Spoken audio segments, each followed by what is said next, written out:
Bonjour à tous, deuxième partie sur la 430 noire qu'on a là en révision.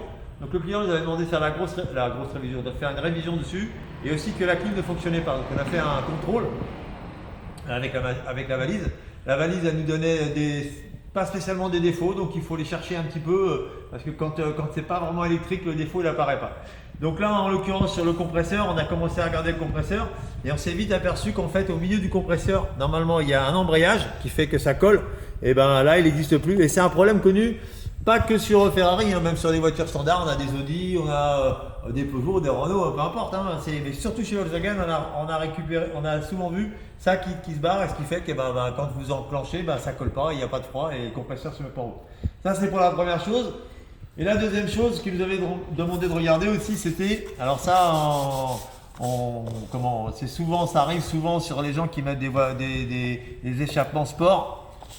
C'est les sondes de température parce qu'il faut savoir que ces sondes là elles prennent des températures sortie kata en fait, sortie pas kata, sortie avant à l'intérieur du kata, juste à la sortie des collecteurs. Et donc c'est des sondes qui sont placées en parallèle avec les sondes lambda. Alors ici vous voyez il y a une sonde lambda qui se trouve ici et ici vous avez cette fameuse sonde qui vient là en amont, donc ça veut dire avant, et qui vient prendre la température à l'intérieur. Et c'est elle qui donne la température par rapport au calculateur. Et c'est elle qui met aussi en sécurité au cas où ça monte trop en température. Donc le propriétaire de cette voiture-là, quand il joue un peu avec, parce qu'on ne peut pas dire qu'on tape dedans, on ne peut pas, hein, mais, sauf si tu vas sur piste, mais quand il s'amuse un petit peu avec, ça lui mettait des défauts, ça lui mettait slow down, ralentir, etc. Donc souvent ça vient de ça. Alors je pense que ça vient à 100%. On n'est jamais sûr à 100%, je suis honnête, hein. Il y a les mecs qui vont vous dire ouais moi je sais. Voilà. Moi je sais qu'elles par contre émettent ce genre de défaut.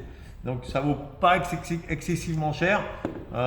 Donc il faut les changer. De toute façon chez Ferrari, ils préconisent de les changer à un certain nombre de kilomètres parce que c'est comment dire, c'est un électrocouple qui est à l'intérieur et ça monte en température et souvent elles finissent par griller et la porcelaine à l'intérieur elle casse. Et voilà, c'est souvent elles qui déconnent. Et nous, on les a testées. On a mis un ohmètre ici. Effectivement, elles ne sont pas en bonne santé. Donc voilà, donc, on a fait donc la révision que je vous ai dit sur la première partie. Le compresseur de clim. Et ça, c'est un entretien normal sur une voiture comme ça. C'est pas hors de prix. Honnêtement, je trouve pas que un compresseur là-dessus, ça vaut 1300 € hors taxe. Il faut savoir que je fais des voitures standards, genre Scénic et compagnie, qui valent quasiment le même prix. Donc c'est pour ceux qui vous disent tout le temps ouais t'as une Ferrari, ça coûte $1 million. C'est faux. Et moi j'ai pris les pièces de chez Ferrari parce que de toute façon vous pouvez chercher ailleurs pour essayer d'en trouver un, vous ne trouverez pas. Et ça c'est pareil, vous ne trouverez pas, c'est exclusif à eux. Donc voilà, sur ce je vous laisse. Bonne continuation à vous dans la passion et à bientôt sur la chaîne amfmanipulation.fr. Ciao ciao.